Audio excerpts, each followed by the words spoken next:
Ada yang pertama pembukaan. Bingung. Untuk membuka acara ini, marilah kita bersama-sama mengucapkan. Nah, Untuk membuka acara pada hari ini, marilah kita mengucapkan Alhamdulillah. Bismillah. Bismillahirrahmanirrahim. Bismillahirrahmanirrahim. Masa gugup, santai ya kita. Baik, terima kasih. Bismillahirrahmanirrahim. Assalamualaikum warahmatullahi wabarakatuh. Yang saya hormati Kepala Desa Halong dan aparat desa, serta Kepala Desa Binjai Punggal dan aparat desa. Kalau sudah berhadir belum ya? Belum hadir. Nggak usah menunggu. Iya. Serta para mahasiswa sekalian yang berbahagia. Pertama-tama, ulun pribadi Pak mengucapkan terima kasih sudah disambut baik di sini, dan terima kasih juga sudah membimbing. Silakan Bapak, silakan. Pertama-tama ulun ucapkan terima kasih sudah membimbing mahasiswa kami ya selama sekitar 2 bulan kurang lebih, baik dari aparat desa Halong maupun aparat desa Binjai Punggal. Dan intinya saya mewakili mahasiswa, mohon maaf jikalau selama interaksi, selama komunikasi ada hal-hal yang kurang berkenan di hati. Intinya kami mengucapkan terima kasih banyak sudah menyambut baik di sini.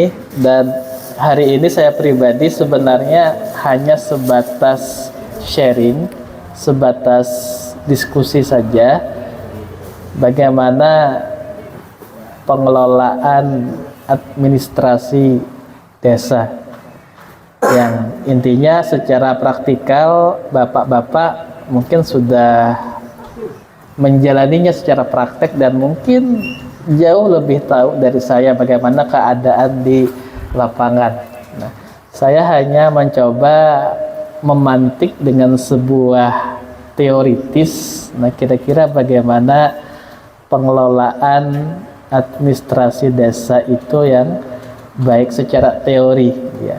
Sebelum kita ke pengelolaan, tentu dalam hal mengurus desa atau bekerja sebagai aparatur desa, itu komunikasi itu merupakan hal yang utama, hal yang penting. Karena kalau tanpa komunikasi antar kepala desa dengan aparat desanya, maka seakan-akan hambar gitu.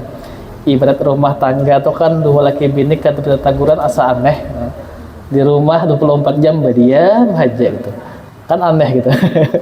Nah, jadi kalau ada terbentuk pola komunikasi yang baik, insya Allah itu dalam hal pekerjaan juga akan lebih dimudahkan. Sebagai ilustrasi, biasanya kan kita ketika bekerja masuk ke kantor ini ada ruangan masing-masing. Nah, dan umumnya ruang kepala desa itu ruang khusus. Mungkin di sini juga Pak ya, nah ruang khusus nih, kepala desa ruang khusus. Dan juga ada ruangan-ruangan yang lain, sekretaris desa dan sebagainya. Nah, bagaimana caranya? Mungkin ini sebuah tips saja untuk menjaga sebuah komunikasi.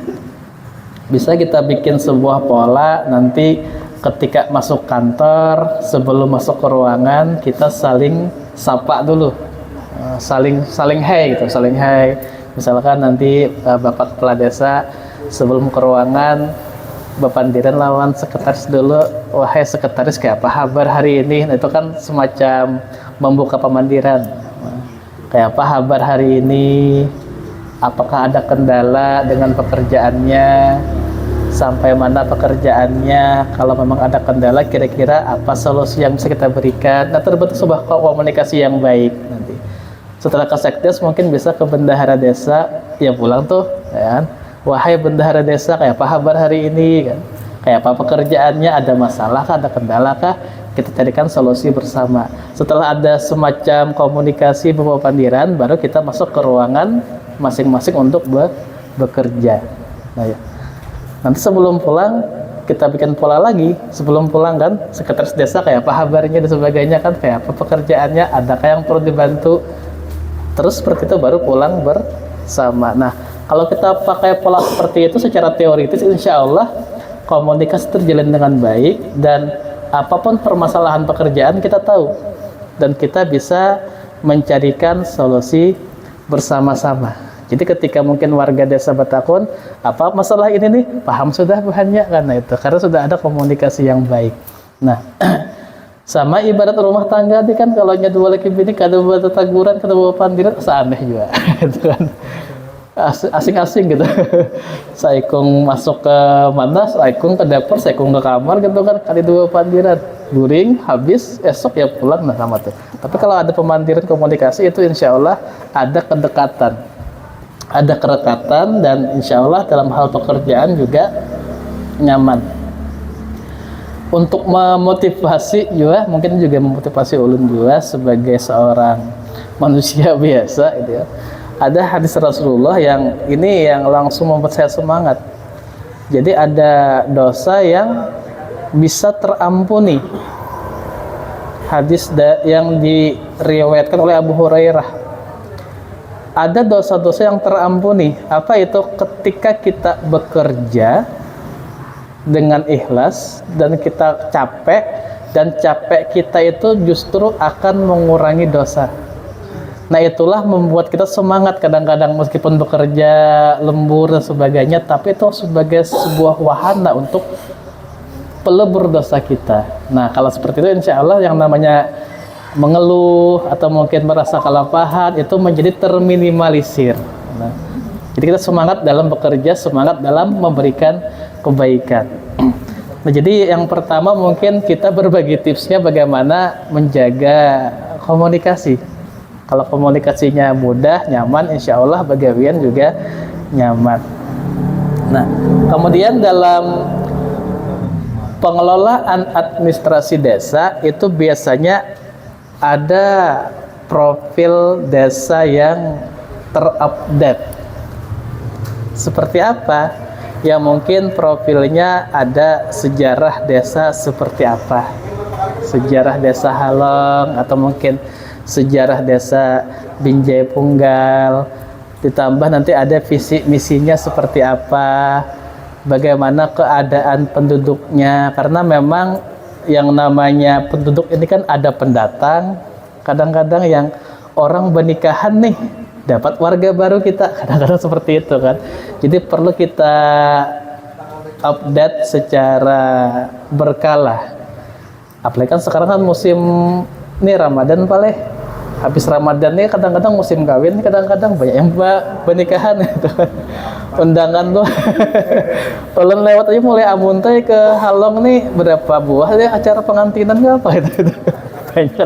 Nah kadang-kadang ketika ada dua insan ya, laki-laki perempuan yang mereka mengucapkan ijab kabul, di mana ribuan malaikat mendoakan keberkahan bagi mereka berdua kan, jadi keluarga dua orang, akhirnya kita mungkin dapat pendatang baru, warga baru pulang nih, nang bini umpat nang laki, jangan itu. Nah perlu kita update secara berkala. Oh warga desa Halong, oh warga desa Binjai Punggal, itu keadaan penduduk.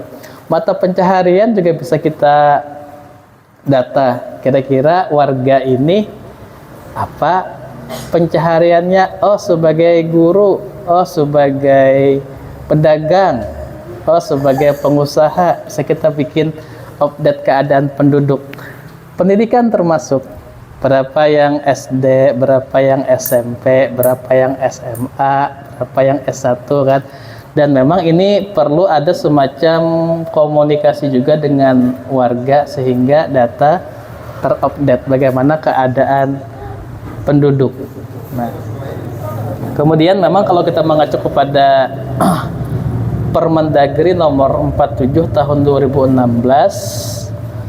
tentang administrasi desa, ternyata ada beberapa pokok yang harus kita siapkan. Ada yang namanya administrasi umum. Nah, misalkan nanti ada warga atau apa yang bertamu, kita siapkan buku tamu.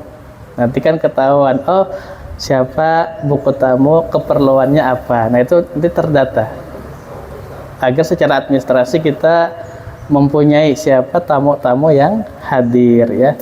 Kemudian juga ada administrasi penduduk. keadaan warganya seperti apa. Ada administrasi keuangan, ini biasanya berhubungan dengan bendahara desa ya. Sekarang ada sistemnya Siskuedes ya, sistem keuangan desa yang memang secara terdigitalisasi. Itu insya Allah memudahkan kita, tapi memang perlu juga belajar. Yang namanya aplikasi ini kan perlu juga kita belajar kayak apakah ada di dalamnya sebuah program ya. Ada administrasi pembangunan, ini berhubungan dengan RKPDes kan, RPJMdes yang memang diawali dari Musrenbangdes. Ada yang tahu mahasiswa apa itu Musrenbangdes? Musyawarah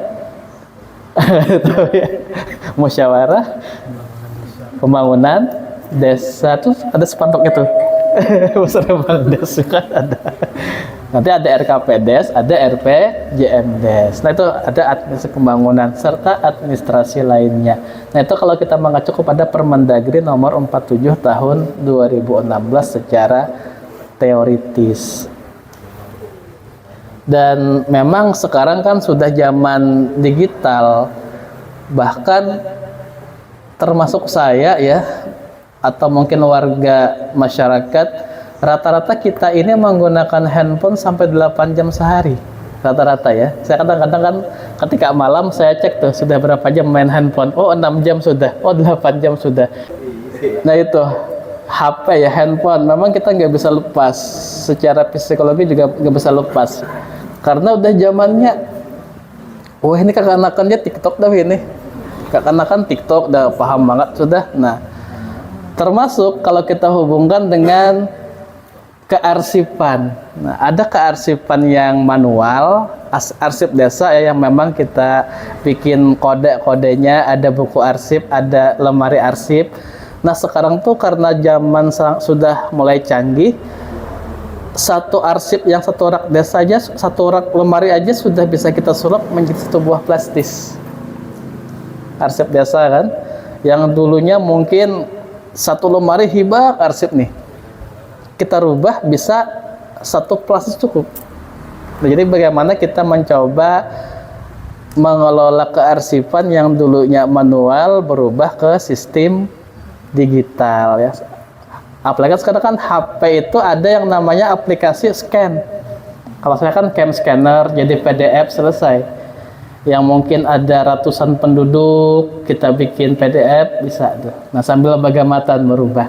Dan saya rasa kalau kita mempelajari itu kadang kali sebenarnya, karena kan di handphone itu sudah canggih.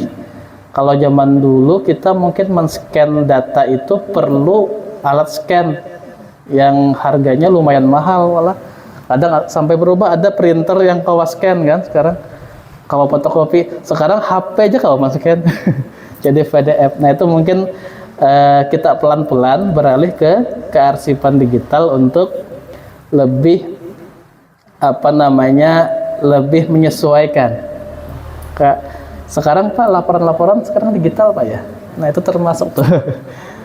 Sama kami di kampus juga bagamatan. Kami dosen itu pun pelaporan BKD, dulu kami membawa lembar sing banyakan ke Banjarmasin. Sekarang cuman scan aja PDF kirim pakai aplikasi, malah lebih memudahkan. Nah, kemudian sambil kita bisa menggunakan data inventaris sarana, kan seperti ini, seperti Desa Halung kan, di kursi kan bertempel tuh data sarana, ada kayak stiker tuh kan. Nah jadi misalkan jumlah kursi berapa, jumlah meja berapa, jumlah komputer berapa, nanti diberi label.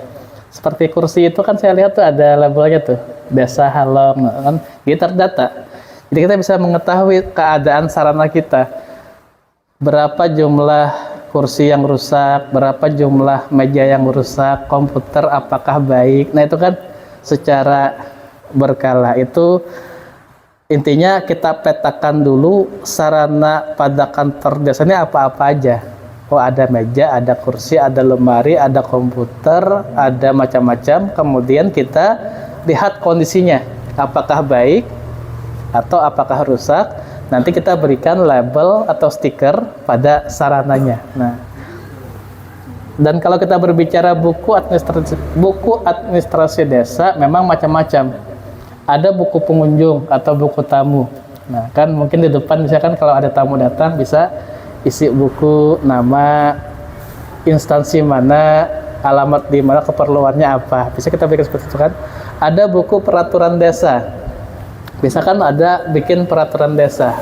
Nah, misalkan peraturan desa Halong nomor 1 tahun 2024 misal, tentang apa?